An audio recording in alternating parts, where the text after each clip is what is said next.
Hello, good evening, Josh Smith. Hi there, how's it going? You good? Very well, thank you very much, and welcome to Motorsport Radio. You are, where are you right now? What are you doing? What's in the life of a GT young driver at the moment? What's currently happening at the moment is I'm sat in a hotel room in Premier Inn at the Green Man at Silverstone. So I'm just down at Silverstone prepping for my next round, which is at Silverstone.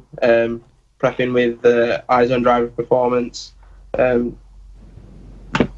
Making already just come out of the Snetterton race weekend at Snetterton, so preparations have already begun. As you say, yeah, we were just talking just a bit about the overall British GT Championship and how Snetterton went as well. You've had a very successful 2019 so far. Tell us more. Obviously, really had a really good start to the season. Pre-season testing was really strong. I couldn't have asked for a better pairing, to be honest, with my teammate James, top quality driver. But the start of the season kicked off well. Obviously, in our first ever race, we finished second. We came from P9 on the grid at Alton Park to finish second. And then we had a bit of misfortune with the safety car in race 2, unfortunately. We started P10. I think I finished my stint in P4. And when James was on the way out of the pits, we got held up by the safety car, unfortunately, which kind of ruined our race. But I think we made a good recovery and finished P8. So wasn't a bad result. Another good point scoring result. But yeah, and then obviously we came to Snetterton and yet again had another podium and a P9. So we've always been scoring points. Had 4 races and 2 podiums. So it's going well so far. Definitely seems to be, yeah. There are, I think, a lot of positives, at least, to take away. And yes, motorsport is never without its frustrations, obviously. But yeah, I mean, considering where you've come from in the last 3, 4, 5 years, for those people who don't know, tuned in live, Josh, you started out in karting just like everybody else, and then you progressed to was it then the British F4 Championship, or? Yeah, I progressed with the backing of Racing Steps Foundation from winning the Junior Karting X30 World Championships in 2014. Then graduated and moved to British F4 in 2015. And then it's kind of gone from there. Yeah, and also you've had the benefit of having lots of experience in the National Formula Ford 1600 Championship as well. Amazingly, one of the best, I suppose, talent breeding grounds for any young driver like yourself to go directly from club level motorsport right up to national motorsport and straight into the British GT Championship like yourself as well. So and I might have mentioned a couple of times that you are the current Formula Ford Festival champion as well of last year. yeah I managed to clinch the win there last year. Had a really good race there last year with Niall Murray and Oliver White. So that was a tough race, but managed to make it count. And I definitely think it aided me to get in my drive with McLaren this season. So finished last season strongly. Yeah, I mean, when we saw you at the Autosport show just after you'd made this amazing announcement, I think you seemed just about as stunned as anybody, really. I think you said something along the lines of that you just got a phone call out of the blue. Because of, as you thought, it was this drive at the end of 2018 in the Formula Ford Festival. The ball was actually rolling for the drive at McLaren before the festival. It actually took place. I actually did a McLaren shootout, so to speak. I was testing at the Formula Ford Festival on the Wednesday in the rain, and then went and underwent media assessments, fitness assessments, and in-car assessments on the Thursday and Friday, and then went to go and qualify on pole at the festival on the Saturday. So the last thing I was told by McLaren when I left from the 2 days of assessments was that I'll be being closely watched at the festival as to how my results went. So to go and stick it on pole with no dry testing and then obviously go to take the festival win was unbelievable, really. Yeah, it was. I had the benefit of being there as well and watching fantastic weekends. Still one of the best weekends in all of world motorsport. Personal opinion, but Connor Jackson also a single-seater follower as well, and I know, Connor, you've also followed Josh's career progression thus far, and Josh, I think Connor has a couple of questions. Yes, as you say, Josh, it's been a roller coaster career for yourself so far. If I just may go back slightly, obviously you did have that first year in British F4, and we had some ups and downs there. You did obviously gain an overall race win, but you took the decision at the end of the year to, at least initially, go back to karting and try and win some championships there.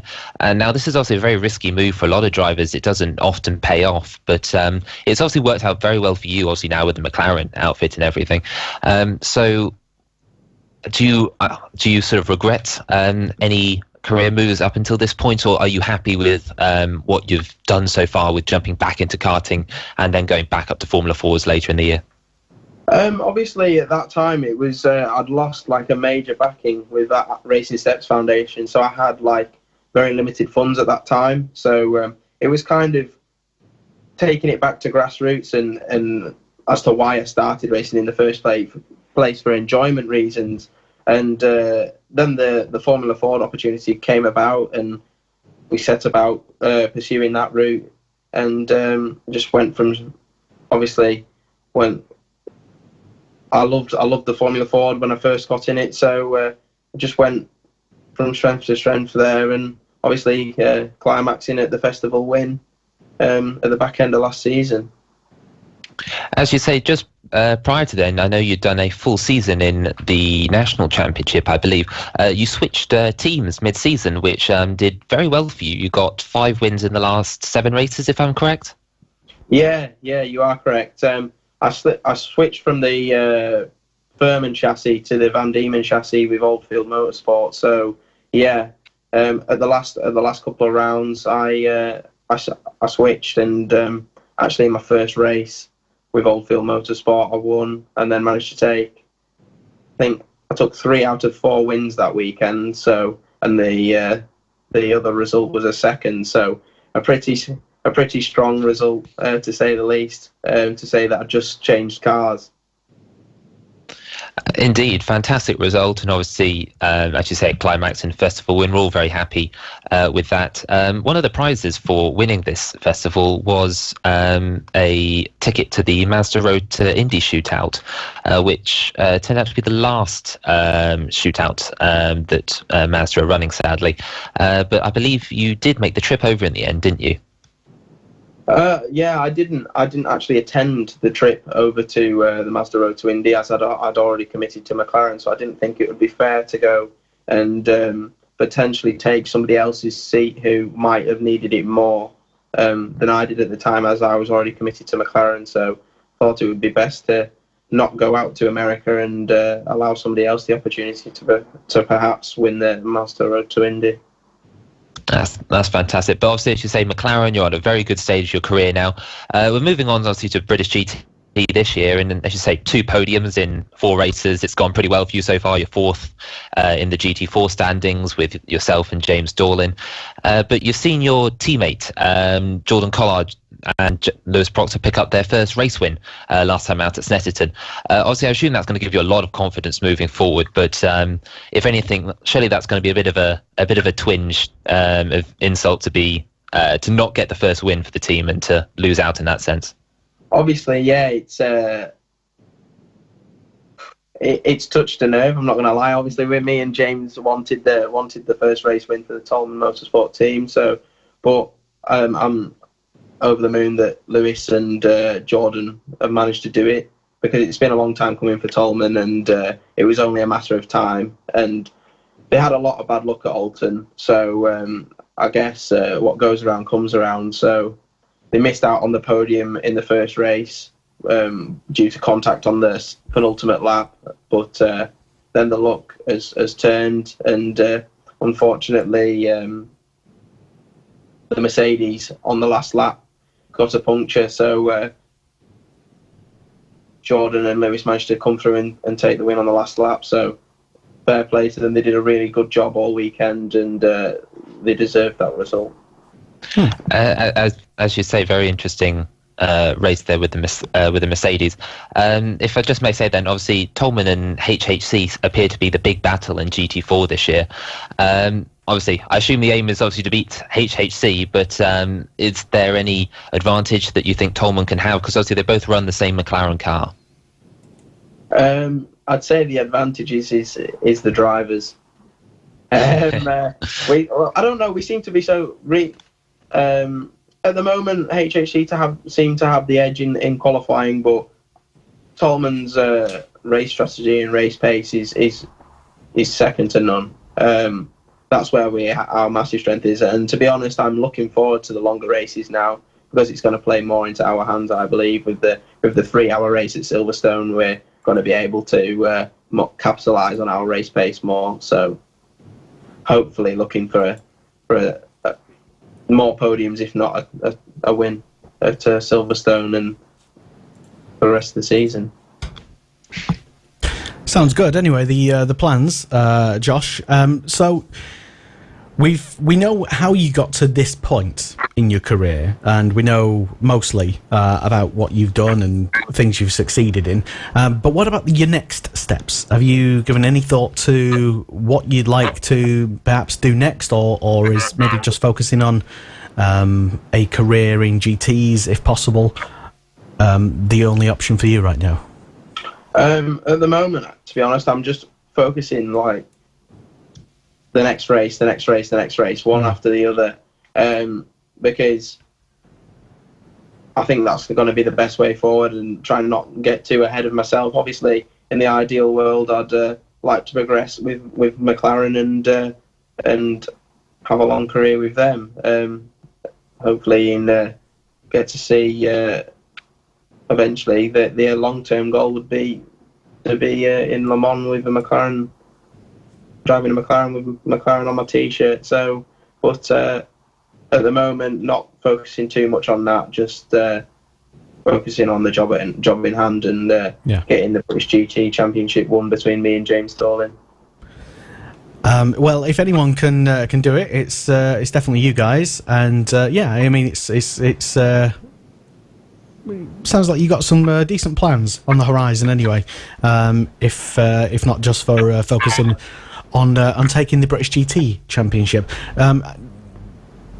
Another question, maybe I don't. Maybe this is an obvious one, but I'm going to ask anyway. Josh, will McLaren allow you to dip your toe back into single seaters? Maybe a cheeky return to the festival? I do intend to come and try and defend my title for the Formula Ford Festival, and maybe the Walter Hayes. So I've already mentioned it to them, and they don't seem to have too many issues with it. So I'd be expecting, as long as nothing clashes, I'd be expecting to see me on the grid at the Formula Ford Festival, certainly. Well, it'll be fantastic to see you back up front anyway, as I'm sure you will be if you are definitely doing the festival again this season. And how can, just before we let you go, because we know you're busy preparing for all your training stuff and sim things this week, but how can people follow you on social media and get in touch with you? The best way to follow me is obviously the main one via Instagram or Twitter. My Instagram name is _JoshSmith13, so go and give it a follow, and then you can obviously follow my career and see how I'm getting on for the rest of the season. We will do so, and Connor Jackson will also keep us up to date with how you're doing as well, as he's going to be at every GT round as well. So maybe we can catch up with you again after more podiums potentially. Yeah, definitely. Yeah. Josh, thank you very much for coming on Motorsport Radio this evening. Thank you, and we will hopefully speak to you again. Yeah, later in the season. Yeah, brilliant. Thank you very much. Cool. For the opportunity. Speak to you later in the season.